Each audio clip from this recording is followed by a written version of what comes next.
Esta es la hora de la conversación. Hoy conduce Daniela Blut y recibe al artista invitado de la semana. Presentan Banco República. Ahora podés hacer transferencias usando el número de celular de tus contactos. Móvile, la nueva línea de mobiliario de la Viere. Auspicia Victoria Plaza Office Tower.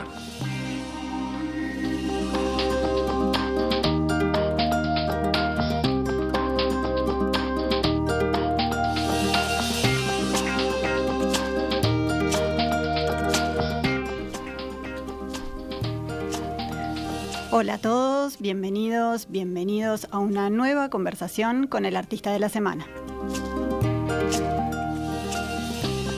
Hoy tenemos un programa especial, un programa nada más ni nada menos que dedicado a Joaquín Torres García, a propósito de los 150 años de su nacimiento.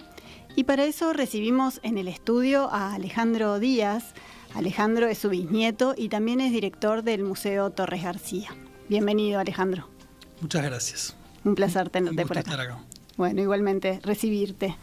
Además, tenemos en el estudio una reproducción del fragmento del mural Pax in Lucem, parte de la obra que se perdió en aquel famoso incendio en el Museo de Arte Moderno de Río de Janeiro a finales de la década del 70, que también da título al documental que estuvo en cartel varias semanas, que ahora, bueno, bajó de cartel, pero Alejandro ya nos va a dar algunas novedades de dónde se va a poder ver en un futuro, que también, bueno, estás tú como protagonista contando un poco de la vida y de la obra del maestro. Ya vamos a hablar de eso. Dale. También. Y bueno, de Torres hay mucho para decir, ¿no? Pero sin duda, bueno, uno de los grandes artistas uruguayos, referente dentro y fuera de fronteras, en gran medida autodidacta, creció en Montevideo, pero después vivió por el mundo, vivió bueno, en España, en Nueva York, en Italia, en París, fue muralista, trabajó por encargo en pintura, trabajó mucho bueno, el óleo sobre cartón, tuvo una fábrica de juguetes que increíblemente, bueno, afectada por el fuego, también el fuego una constante en su vida, dictó conferencias, escribió libros, regresó a Uruguay y bueno, acá finalmente fundó su escuela, su taller, el universalismo constructivo creció y se expandió aquí y bueno, dejó un montón de discípulos, ¿no? Falleció en 1949 y ahí se abre un nuevo capítulo y bueno, su legado continúa hasta el día de hoy. En parte de eso vamos a estar hablando. También espero que nos dé el tiempo, siempre los minutos, bueno, vuelan en la charla, pero vamos a empezar. Alejandro, sos bisnieto del maestro, ¿cómo es? Y director hoy y desde hace varios años ya del museo. ¿Cómo fue haber crecido con la presencia de Joaquín Torres García en la familia, en la conversación? Y hoy, bueno, estar al frente del museo, ¿no? Y bueno, Torres García, como sabemos, fue una presencia muy fuerte. En el Uruguay movió el registro de la historia del arte uruguayo, imagínate en su familia, ¿no? Yo tengo la suerte de que mi padre es profesional, es médico, es analista, y mi abuela Olimpia, la hija mayor de Torres, fue la que de alguna manera, por lo menos en su juventud, se salió de ese ámbito. Entonces, yo digo que tengo la suerte porque si bien es una presencia fuerte, no ha sido avasallante. Uh-huh. Porque realmente Torres ha sido, para quienes lo han tenido más cerca, bastante avasallante. Entonces yo creo que crecí con una justa distancia que me hace posible conectar, ¿no? El mundo más personal, más íntimo, más familiar con todos los demás que somos públicos, ¿no? ¿Estaba siempre presente en la charla familiar o no tanto? Yo te diría que no. Yo te diría que yo tengo otros artistas en la familia. Sí, mi abuelo Yepes, por ejemplo, el yerno de Torres, que se casó con mi abuela Olimpia, era escultor. Y a él lo conocí y a Yepes de repente lo tuve más cerca, más presente como persona. Y la obra de Yepes también es muy fuerte y es una presencia que también es muy fuerte. Entonces estaban ahí las dos presencias. Torres con su espíritu más constructivo, más estructurado, y Yepes más orgánico, ¿no? Yo de chico te diría que estaba más cerca de la obra de Yepes y a Torres lo veía un poco más lejos, ¿no? Porque más, bueno, es mi bisabuelo, se murió 20 años antes de que yo naciera, ¿no? Entonces, yo Torres lo aprendía a entender y a querer realmente trabajando en el museo, ¿no? Investigando, profundizando, hablando con gente. O sea, de chico era algo que me pasaba un poco por el costado. Sonaba un poco ahí en la historia familiar, pero no estaba tan Sí, cerca. sí, bueno, estaba Manolita, ¿no? Que Claro. es su esposa, que vivió 111 años, ¿no? Entonces, como que la presencia y las personalidades estaban un poco focalizadas en otro lado, ¿no? Por suerte. También estaba el hijo Augusto, que fue un gran pintor y un tipo muy especial, muy cálido. Entonces, bueno, estaba repartido un poco, no era solo Torres. ¿Y después cómo llegaste al museo entonces? Mirá, yo estudio ingeniería en realidad. La gente a veces se sorprende de saber que soy ingeniero industrial mecánico. Hice un posgrado de gestión de organizaciones y trabajé 2 años en el plan de transformación de correos. Eso me dio como un panorama de la gestión, que no tiene nada que ver con la gestión cultural, pero sí con la gestión. Y entonces ya hace más de 20 años me acerqué al museo a ayudar, porque un museo es una organización muy compleja en realidad, ¿no? O sea, administra un patrimonio material e inmaterial, pero también administra recursos humanos, un edificio, yo qué sé. Porque vamos a contarle a la gente que el Museo Torres García funciona y está a cargo de la Fundación. Claro, de la Fundación Torres García, y es una entidad mixta creado a la salida de la dictadura, en que el Estado aporta el edificio y paga algunos gastos y la Fundación aporta el acervo y se hace cargo de toda la gestión, ¿no? O sea, hay que cambiar una lamparita, bueno, yo tengo que tener... Que la Fundación es la familia, esencialmente. Sí, bueno, no hay una identidad entre la Fundación y la familia. La Fundación es una persona jurídica, ha estado integrada por personas de la familia y externas. Después, en un momento de crisis que hubo, se fueron los que no eran de la familia y se quedaron aguantando ahí la llama solamente los familiares. Sí, no ha sido fácil, ha sido un camino de... Como todo, ¿no? A ver, no me voy a quejar. Pero ha sido un camino... Vos fijate que el primer Museo Torres García fue fundado en 1955. Desde ese entonces ha habido como un impulso y una constancia, no solo de la familia, ¿no? También de amigos como el arquitecto Le Borgne y muchos otros cercanos, ¿no? Miembros del taller Torres García. Otros artistas. Sí, pero bueno, fue un largo camino que nos trajo hasta acá. ¿Y en la dirección entonces?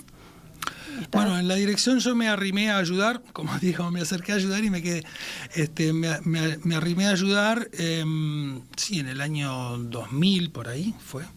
Sí, me acuerdo porque fue la crisis del 2002.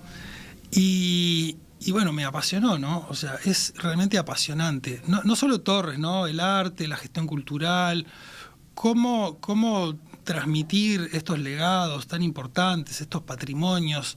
Cuando vas descubriendo y te vas fascinando, entonces querés compartirlo, querés mostrarlo. Es como decir, mirá esto, qué bueno que está, ¿no? A su vez hay cosas que no querés que se pierdan. Te parece que es un pecado que esto que no se sepa, que se pierda. Entonces, bueno, es como una pasión que se te va metiendo en el cuerpo y en el alma, y bueno, y sí, que la sostengo hasta hoy en día, ¿no? Y esta exposición que hay ahora por los 150 años, ¿con cuánto tiempo de anticipación, por ejemplo, la empezaron a preparar?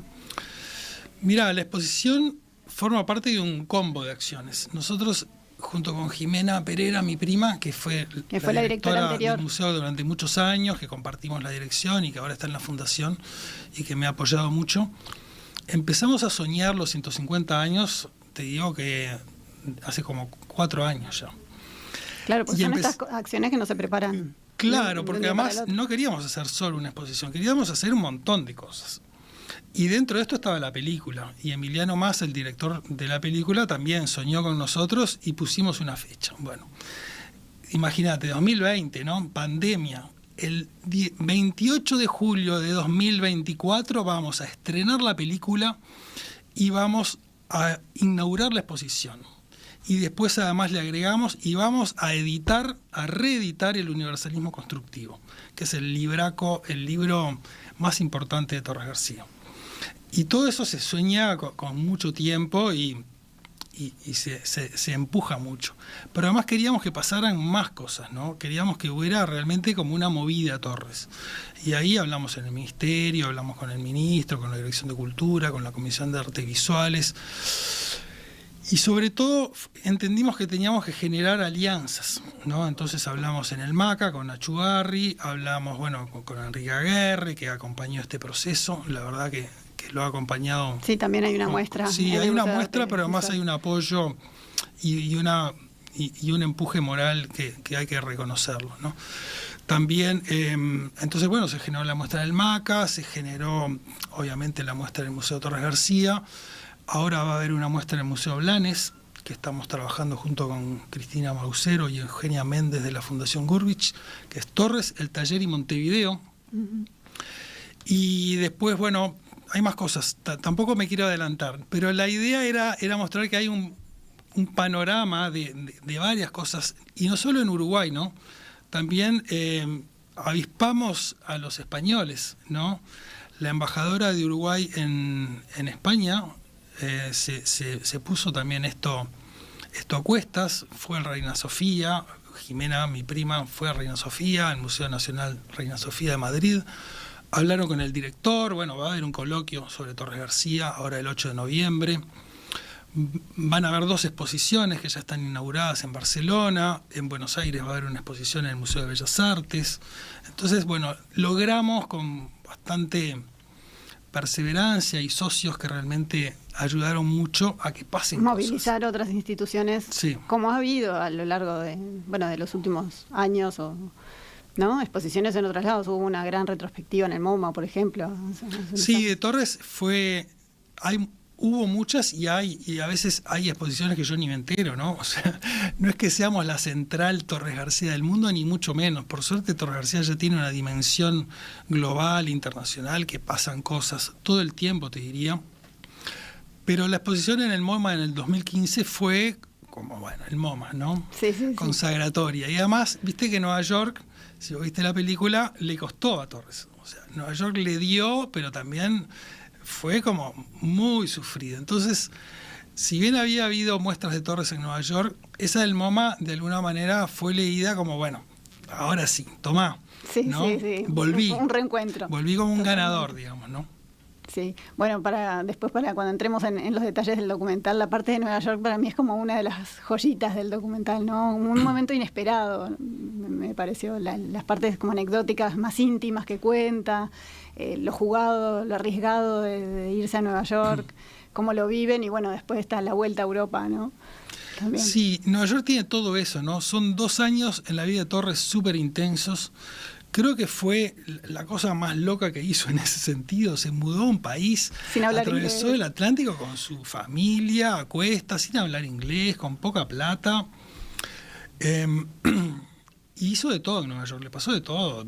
Propuso sus juguetes, le decían, no, sus juguetes son demasiado artísticos.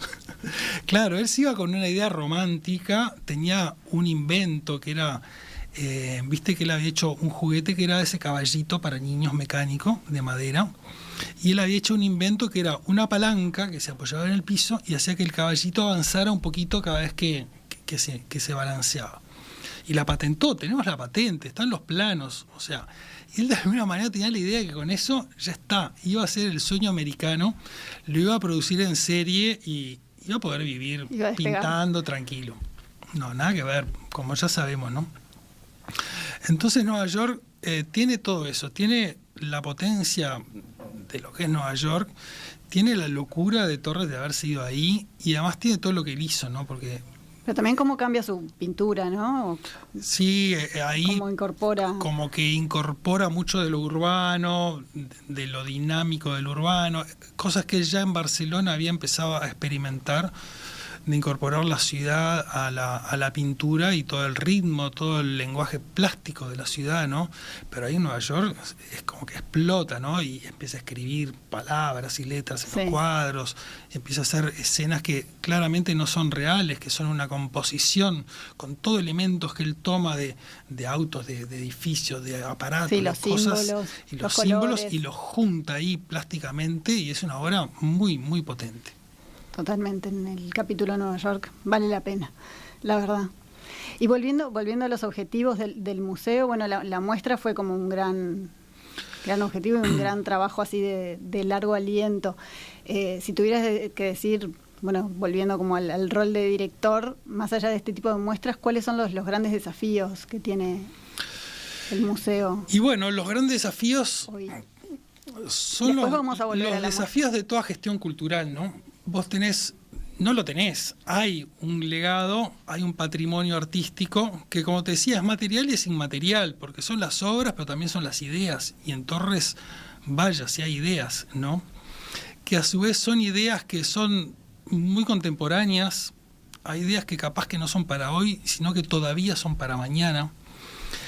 Hay un público que te está escuchando cuando hablas, que es enormemente variado, porque está desde el que sabe mucho de Torres García y que te está buscando el punto y la coma, a ver si dijiste bien que era el arte constructivo, y está el que no tiene ni la menor idea y está en todo su derecho de no tenerla. Entonces nosotros tenemos que generar acciones, lenguajes, no me gusta la palabra producto, discursos que de alguna manera contemplen a todos los públicos. Torres García es un artista complejo, a veces es un artista para artistas, pero también es un artista para los niños. Torres García toma mucho de los niños, aprende de los niños y de sus hijos.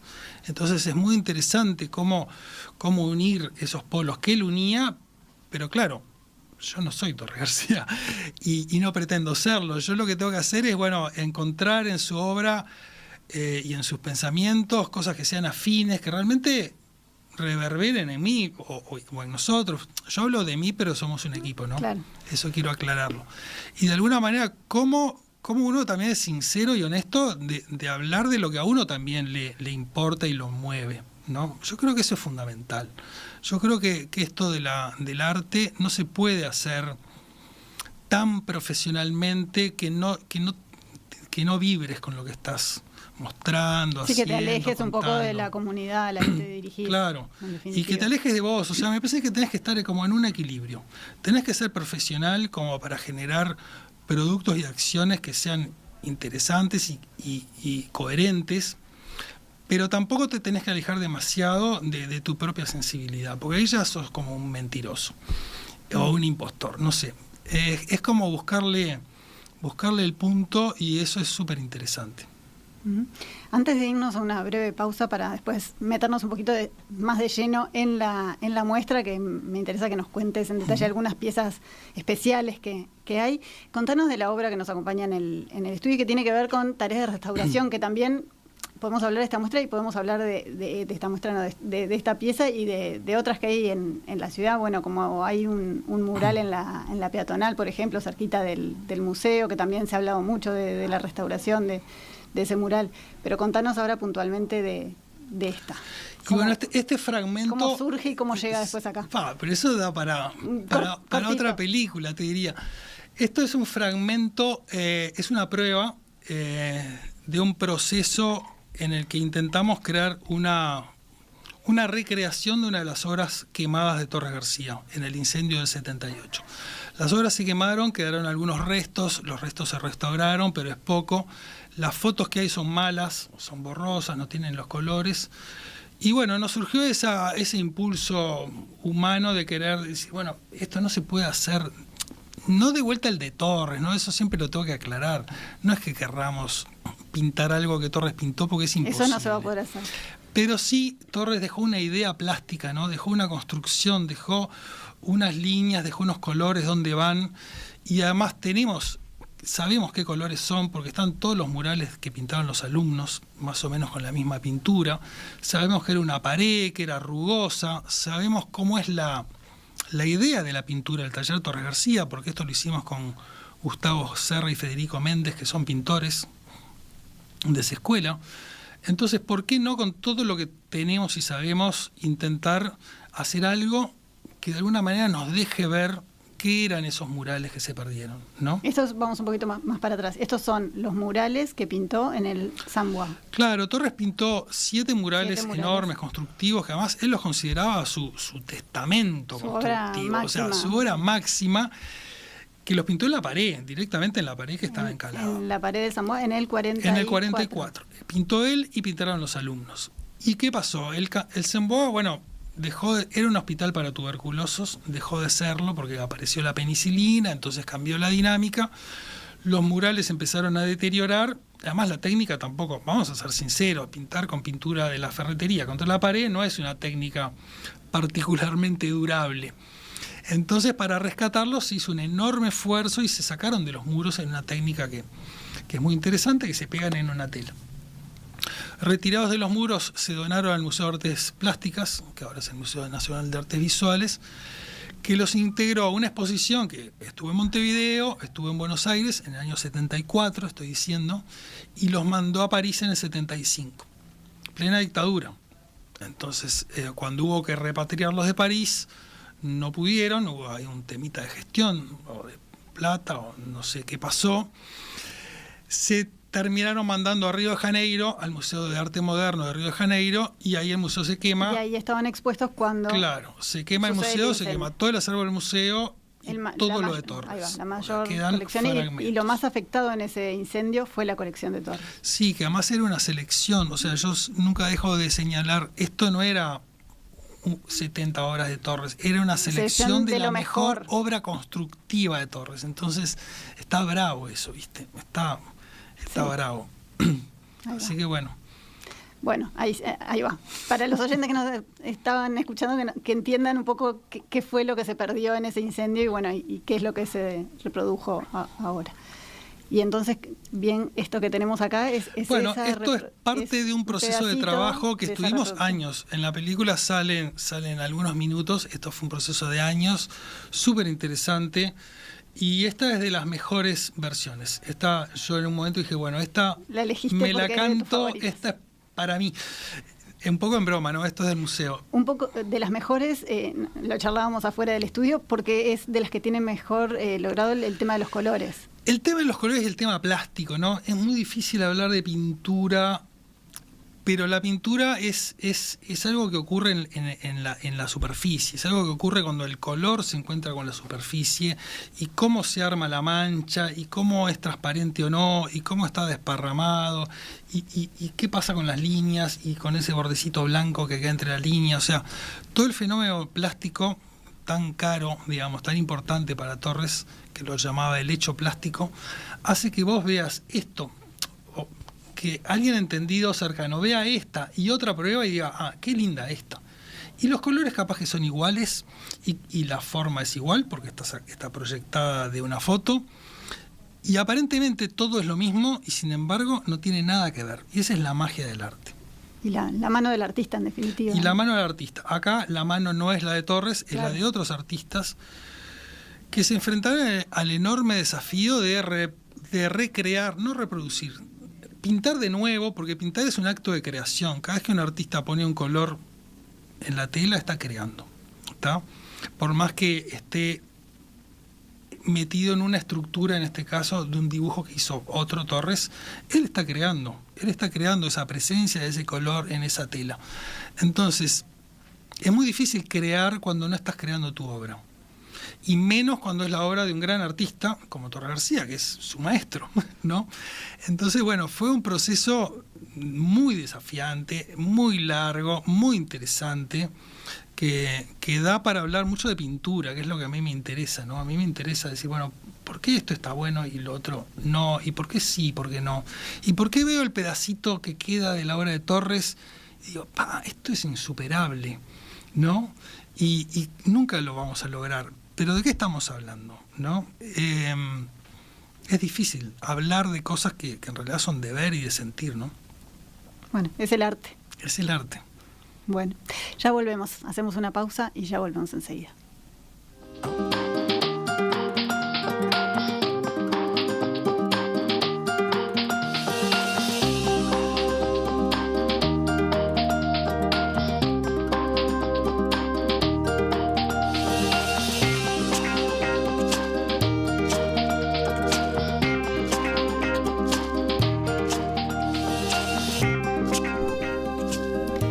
Seguimos en la conversación. estamos con Alejandro Díaz, director del Museo Torres García. Estamos hablando del maestro Torres.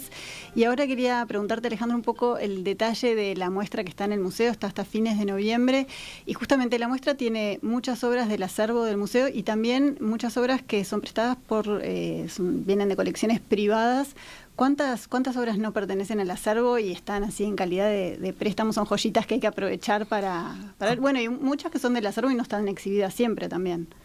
Sí, absolutamente. Están esas dos cosas que decís. Por un lado, las obras que vienen de colecciones privadas, que son 8 creo, que son obras que realmente hay que agradecerle a los coleccionistas porque son personas particulares que dicen, bueno, descuelgo este cuadro de la pared, que a veces queda el clavo ahí, a mí me da cosa, ¿no? Y te vas de la casa con su obra y le queda un clavo por 4 meses, por ejemplo, como en este caso. Y entonces hay que aprovecharlo, porque eso es un acto de generosidad que está bueno disfrutar de esas obras. Las obras, además, realmente no es lo mismo verlas sueltas que verlas en un conjunto de una exposición. ¿Y esas que fueron a buscar, por qué las fueron a buscar? ¿Que son periodos? Y sí, porque nosotros esta muestra, viste, que la armamos en 3 bloques.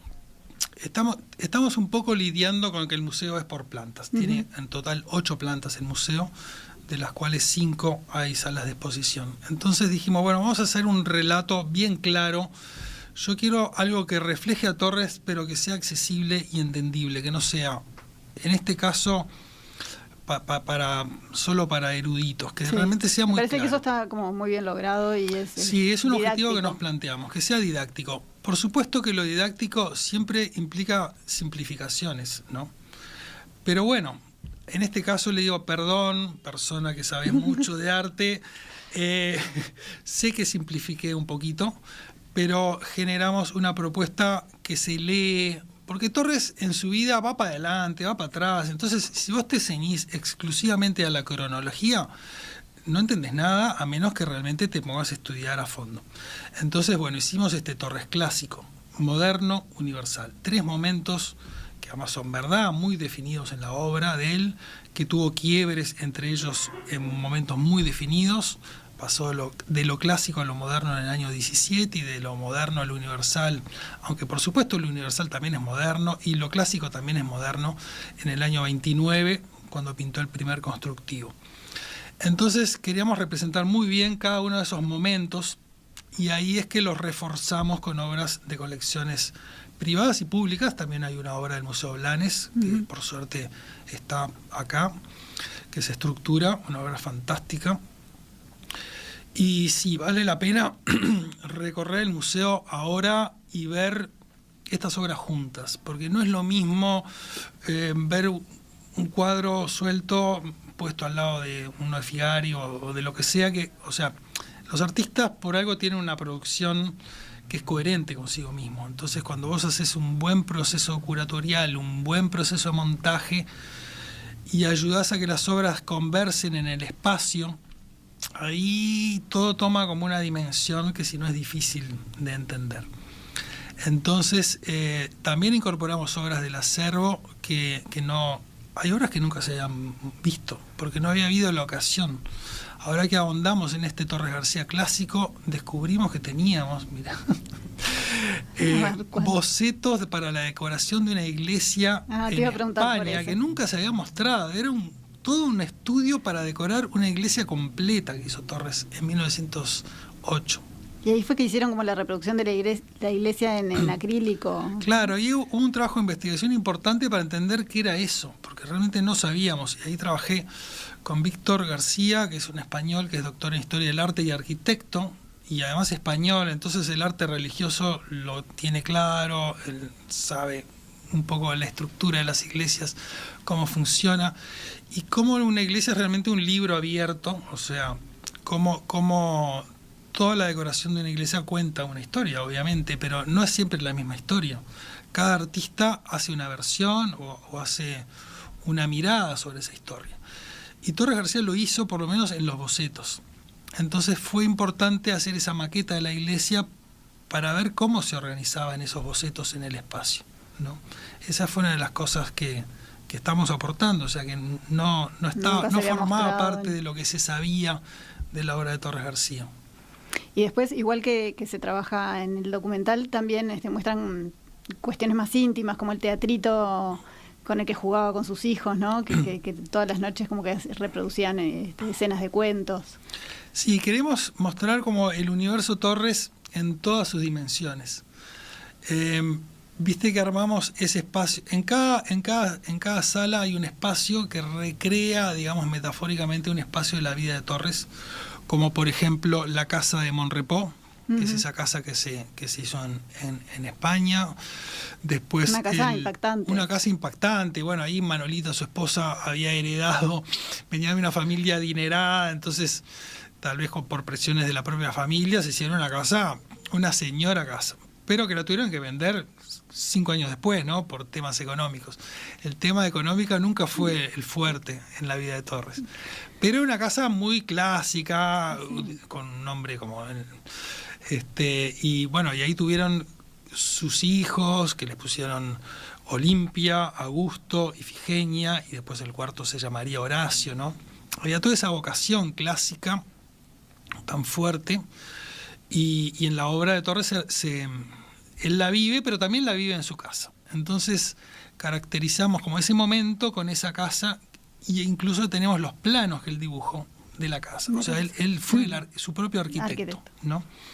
Y después, bueno, está la parte de Nueva York y ese teatrito que tú mencionabas, que lo hice en Italia, porque de Nueva York se fueron al norte de Italia, no a Florencia, sino a Fiesole, en una villa que se llamaba la Villetta Amelia, pero no vivían en la villa, vivían en la casa de los caseros de la villa, era lo que pudieron alquilar. Y entonces contaba Manolita, incluso me lo contaba a mí, ¿no? Claro, y mi abuela Olimpia, que cuando pasaron de lo moderno de Nueva York a la austeridad esa medieval, donde había que prender un fuego para calentar unas ollas de barro, era una cosa, claro, pasaban de tener horno eléctrico, ¿no? O sea, Nueva York en los años 20 tenía todas las comodidades. Toda la tecnología que había en ese momento. Entonces hacía frío, los nenes lloraban, la señora estaba malhumorada, o sea, todo un desastre. Y ahí mi abuela Olimpia contaba que Torres hizo 2 cosas. Se tomó un tren o lo que fuera para ir a Florencia a comprar unas ollas de aluminio, como correspondía. Porque para con las ollas de barro todo bien, pero no. Y fabricó ese teatrito que era como una caja donde ponía esas figuritas y tenía distintos grupos de personajes, y él contaba los cuentos de noche, y con eso, bueno, intentaba por lo menos levantar un poco la moral de la familia, sí. Ese teatrito, la verdad que es divino. Una cosa que surgía un poco recorriendo la exposición, bueno, el espíritu innovador, ¿no? Bueno, eso ya hablábamos ahora en la previa, la cantidad de veces que se mudó, que cambió, y con un poco ese espíritu innovador que no es que va contra esa imagen de maestro que tenemos acá en Uruguay, un poco de él, pero sí que cómo se cayó y se levantó muchas veces. Innovó, creó proyectos, publicó, probó, se equivocó y siguió probando, ¿no? Y cómo acá después se asentó y creó su escuela y siguió, pero una personalidad como fuera de series, sin duda, ¿no? Sí, si uno lee la biografía o ve las cosas que hizo o lee sus anotaciones diarias, porque él todos los días anotaba lo que hacía, incluso si tenía fiebre o si los hijos tenían fiebres, y vos ves que es una persona que vos decís, bueno, pero este tipo en un año hizo lo que yo no hago en 10, ni voy a hacer en toda mi vida, ¿no? Una energía y una capacidad de crear y de producir que es apabullante, ¿no? Porque escribía un libro, lo terminaba, lo corregía, lo publicaba. ¡Pum! Ya está. No lo dudaba más. Diseñaba juguetes. Bueno, entonces hay 40 modelos de juguetes, todos divinos, ¿viste? Todos diferentes y hermosos. Y además diseñaba el logo, la caja, la hoja de pedido, todo. Lo mandaba a hacer y lo fabricaba y lo hacía. Se proponía hacer una exposición, al mes ya se estaba tomando un tren con los baúles, con los cuadros, y exponía, ¿no? Y todo así, decía, vamos a Nueva York, y bueno, se iba con la familia, con todo. Ejecutor. Era un ejecutor, claro. Era un ejecutor que además tenía como una política que después que la entendés es muy sana. Que es como decir, bueno, en el momento que hago o digo esto o lo escribo, yo soy muy sincero. O sea, soy realmente fiel, sé que estoy siendo realmente fiel a mí mismo. Entonces después, no es que me arrepiento, capaz que cambio de opinión, pero a aquel que fui lo respeto, ¿no? Entonces no me estoy corrigiendo ni enmendando, sino que sigo para adelante haciendo otra cosa, haciendo y diciendo, haciendo. Entonces es como una política con él mismo, que claro, es si realmente eso uno lo pudiera hacer, ¿no? Decís, qué fantástico, ¿no? Muy sano. Muy sano también. Claro, hay que encontrar ese punto de no tener miedo, ¿no? En el momento, bueno, si yo pienso esto, si yo siento esto, lo manifiesto mediante la palabra, mediante la acción, y siempre, por supuesto, en un sentido positivo y constructivo, ¿no? Para ir cerrando, ¿cómo lo ves en su momento uruguayo, su regreso a Montevideo? ¿Qué puedes decir de esa instancia? Bueno, Torres García llega a Uruguay en un momento muy difícil del mundo, ¿no? España, de donde él viene, se encamina derecho a la Guerra Civil Española. Europa se encamina a la Segunda Guerra Mundial. Él ya en Italia vio el ascenso del fascismo. Entonces, él viene con la idea de un mundo que se acaba, porque además el Occidente era Europa en esa época. Ahora creo que está un poco más repartido, ¿no? O perdimos la ilusión de que Europa es el faro del mundo, pero en ese momento se creía así todavía, con esa tradición que además venía desde la época clásica. Y él además se da cuenta o siente que el arte ha perdido el rumbo, porque si bien las vanguardias generan una explosión de lenguajes, son todos lenguajes artísticos basados en individualidades, y él siente que no hay ideas como fuertes que nucleen y que orienten y que organicen. Entonces Torres llega, mediante un proceso muy largo, llega a su idea del arte constructivo y del universalismo constructivo, que no lo ve como algo personal. Él dice, bueno, encontré como claves en un plano abstracto de cosas que en realidad siempre estuvieron presentes en la humanidad. Y eso es lo que trae y lo que trata de compartir. Él no siente que enseña, siente que comparte. O sí que enseña, pero en el sentido de señalar, mira, ahí hay algo que estoy viendo. Y claramente Torres García lo estaba viendo, ¿no? Y es una idea del arte que es muy espiritual, ¿no? Porque es un arte que apela, bueno, al arte como fenómeno profundamente humano. Y como profundamente humanos somos, entonces tiene que estar conectado con lo que somos y cómo nos proyectamos en el mundo. Entonces es difícil de resumir, pero es apasionante de transitar la idea del arte de Torres. Por supuesto que su mensaje no era un mensaje fácil.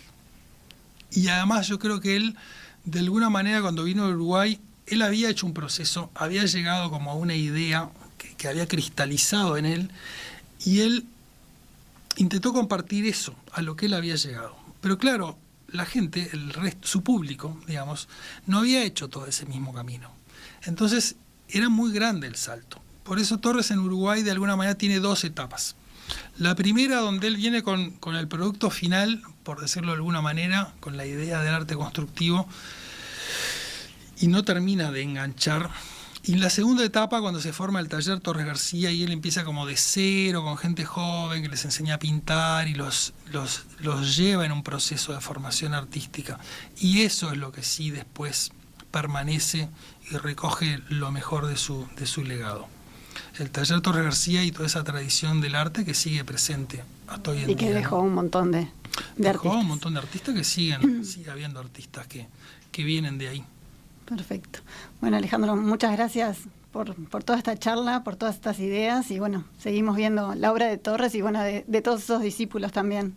Bueno, gracias a ti. Y bueno, los datos de la muestra, repetimos los datos de la muestra antes de irnos. Mira, la muestra es Clásico Moderno Universal, está en 3 salas del Museo Torres García, que está abierto de lunes a sábado, de 10 a 18, y en este formato en que está, va hasta el 30 de noviembre. A partir de ahí vamos a tener que, con dolor, devolver algunas obras. Para que la gente pueda tapar el Sí, para que la gente pueda usar el clavito y sustituirlas por otra, que va a seguir estando buena, pero ahora está en su mejor versión. Y la película se va a estrenar en varios lugares del interior del país, va a ser una itinerancia en verano, va a haber funciones, proyecciones. Hay grupos que se están formando, que se coordinan con la película, con la producción de la película, y hacen proyecciones a medida para esos grupos. O sea que seguramente se pueda volver a ver. Se puede seguir viendo. Lo vamos a estar anunciando. Muchas gracias por estar por acá. Bueno, gracias por invitarme. Un placer.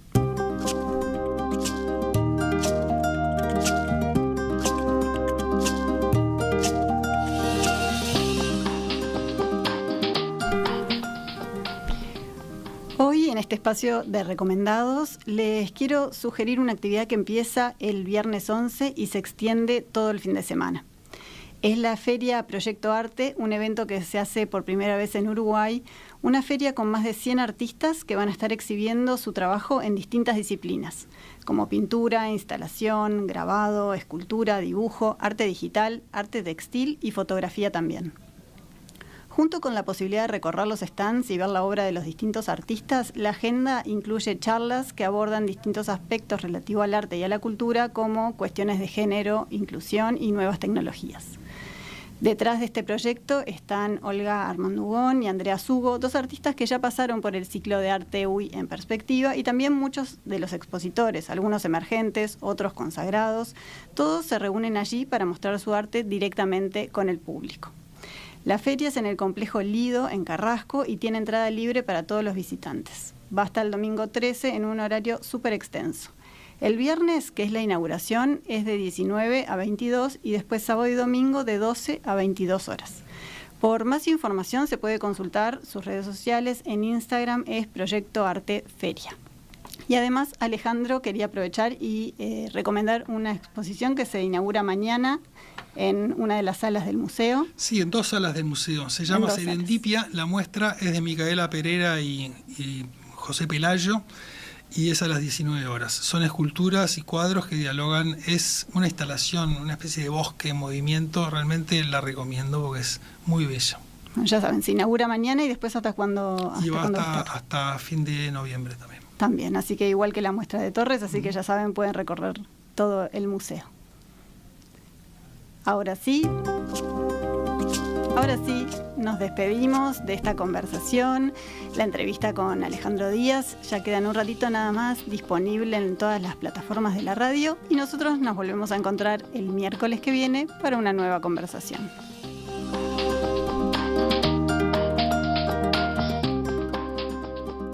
Para comunicarse con la conversación, recibimos vía WhatsApp 091 525252.